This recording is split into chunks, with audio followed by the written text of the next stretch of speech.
اللہ تبارک و تعالیٰ نے قرآن مجید سورۃ الحشر کے اندر ارشاد فرمایا ہے کہ یا ایھا الذین آمنوا اتقوا اللہ، اے ایمان والو اللہ سے ڈرو، وَلْتَنْظُرْ نَفْسٌ مَا قَدَّمَتْ لِغَدٍ، ہر آدمی یہ سوچ لے کہ اس نے اپنے آگے کیا بھیجا ہوا ہے، جو اس نے آخرت کے لیے جمع کرایا ہے وہ کیا ہے، یہ غور کر لے وہ۔ وَاتَّقُوا اللَّهَ، اور پھر ڈر جاؤ اللہ سے، اِنَّ اللَّهَ خَبِيرٌ بِمَا تَعْمَلُونَ، فرمایا تم جتنے مرضی پردے ڈالتے پھرو، تمہارے رب کو تمہارے تمام کاموں کی خبر ہے، اسے پتہ ہے تم کیا کرتے، وہ جانتا ہے۔ عزیز دوستو، بزرگوں اور بھائیوں، قرآن مجید نے دو چیزوں پر بڑا زور دیا ہے، ایک اللہ کو ماننا، اور اللہ کو ماننے کا مطلب ہے نبی پاک کو بھی ماننا، اللہ کو ماننے کا مطلب ہے کتابوں کو بھی ماننا، قرآن پاک کو بھی ماننا۔ لیکن دو باتیں آپ کو زیادہ ملیں گی، ایک ایمان، اور اس کے بعد سب سے زیادہ زور ہے ایمان بالآخرت پر، آخرت کو مانو۔ وَمِنَ النَّاسِ مَن يَقُولُ آمَنَّا بِاللَّهِ وَبِالْيَوْمِ الْآخِرِ وَمَا هُمْ بِمُؤْمِنِينَ، اللہ فرماتے ہیں کچھ لوگوں کا دعویٰ ہے کہ ہم اللہ اور آخرت پر ایمان رکھتے ہیں، حالانکہ وہ ایمان نہیں رکھتے، دعویٰ کرتے ہیں، نفاق کا مظاہرہ کرتے ہیں، منافقت کرتے ہیں۔ جو اللہ کو ماننے والا ہوتا ہے اس کا رنگ اور ہوتا ہے، جس کو پتہ ہوتا ہے قیامت کے دن اللہ کے حضور کھڑے ہونا ہے، اس کے اعمال یہ نہیں مانتے، کہتے ہیں ہم مانتے ہیں، پر مانتے، دعویٰ ہے کہ ہم مانتے ہیں آخرت کو بھی اور اللہ کو بھی، پر نہیں مانتے۔ قیامت قائم ہونا ضروری ہے، اگر وقوع قیامت نہ ہو تو ظالم کی تو موجیں لگ گئیں، جابر تو موج کرے گا، فاسق اور فاجر تو کہیں گے دنیا میں بھی ہم اپنے اقتدار کے زور پر جیتے رہے، آج بھی ہمیں پوچھنے والا کوئی نہیں۔ عقلاً نقلاً قیامت کا قائم ہونا ضروری ہے، قیامت قائم ہوگی تو مظلوم کو اس کے ظلم پر داد رسی کی جائے گی اور ظالم کو سزا ملے گی۔ ایک آدمی ساری زندگی دنیا کے اندر لوٹ مار کرتا رہا، دھوکہ فریب فراڈ کرتا رہا، اس کی راتیں شراب و کباب میں گزر گئیں، وہ مرے اور بات ختم ہو گئی، ٹھیک ہے موج کر کے چلا گیا۔ ایک آدمی ساری زندگی اس نے اللہ تبارک و تعالیٰ کی رضا کے لیے اپنی نظر کی حفاظت کی، زبان کی حفاظت کی، یہاں تک کہ دل کی بھی حفاظت کی، وہ بھی مرے تو معاملہ ختم ہو گیا۔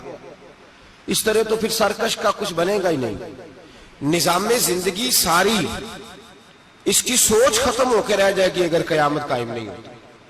قیامت کا قائم ہونا حق ہے، اس لیے قرآن مجید نے ایک جگہ پہ نہیں 20 جگہ پہ یہ بیان فرمایا ہے کہ قیامت ضرور قائم ہوگی، قیامت، اور وہ قائم ہو کر اپنے سارے لوازمات سمیت قائم ہوگی۔ میرے نبی پاک صلی اللہ علیہ وسلم نے فرمایا مظلوم کو حق ملے گا، ظالم کو سزا ملے گی۔ جابر اس دن اللہ کی بارگاہ میں رسوا کیے جائیں گے، جن پر جبر کرتے رہے انہیں اللہ کے حضور سے عطا کیا جائے گا۔ قیامت کا وقوع ہونا ضروری ہے، اور قیامت تو جب قائم ہوگی تب ہوگی، دنیا میں بھی ایسا ہوتا ہے، ظلم کا انجام ٹھیک نہیں ہوتا،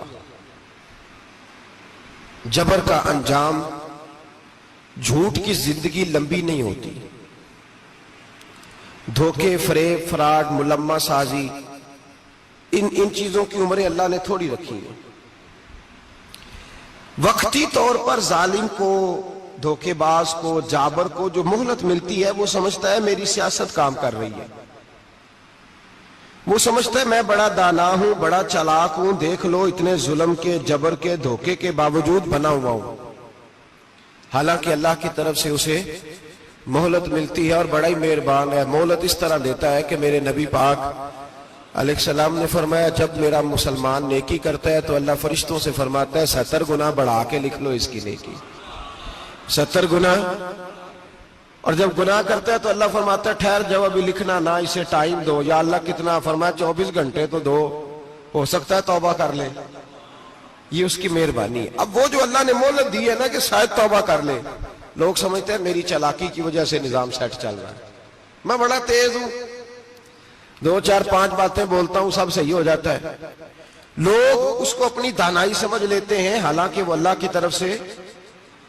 فرعون نے کئی 100 سال حکومت کی اور اس طرح اس نے ظلم کیے کہ لاکھوں اور ہزاروں بچے قتل ہی کرا دیے، 12,000 عورتوں کے پیٹ میں حمل تھا اس نے ضائع کرا دیا۔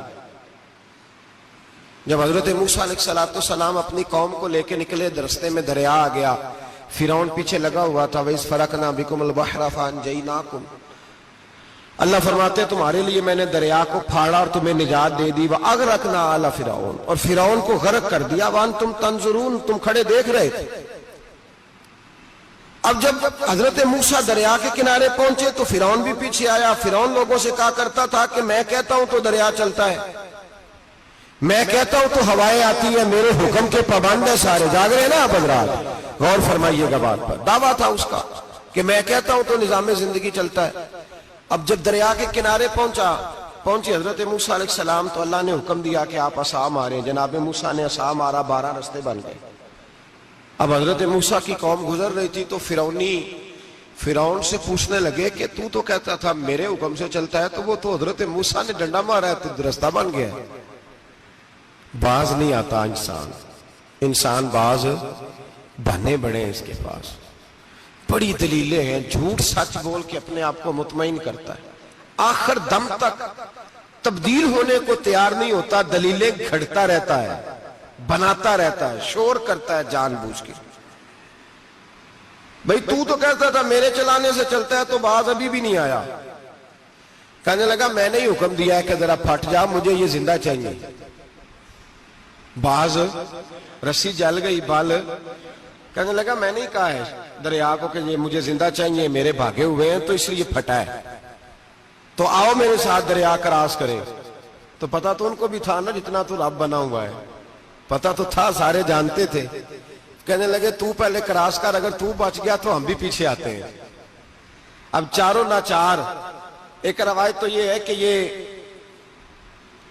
جب خدائی کا دعویٰ کرتا تھا نا، تخت پہ بیٹھا ہوتا تھا، تو ایک دن حضرت جبریل آئے اس کے پاس انسانی شکل میں، تو کہنے لگے میں بڑی دور سے آیا ہوں تو ایک مسئلہ پوچھنا تھا۔ کہا پوچھو۔ کہنے لگے ایک غلام تھا کسی بادشاہ کا، تو بادشاہ نے اسے تھوڑی دیر کے لیے ایک علاقے کی سربراہی دے دی۔ کتنی دیر کے لیے ہمیں سربراہیاں ملتی ہیں؟ کیوں جی؟ تھوڑی دیر کے لیے ملتی ہے نا، تھوڑی دیر کے لیے سربراہی دے دی ایک غلام کو۔ ذرا بات کو سمجھیے، حضرت جبریل پوچھتے ہیں، کہتے ہیں سربراہی مل گئی،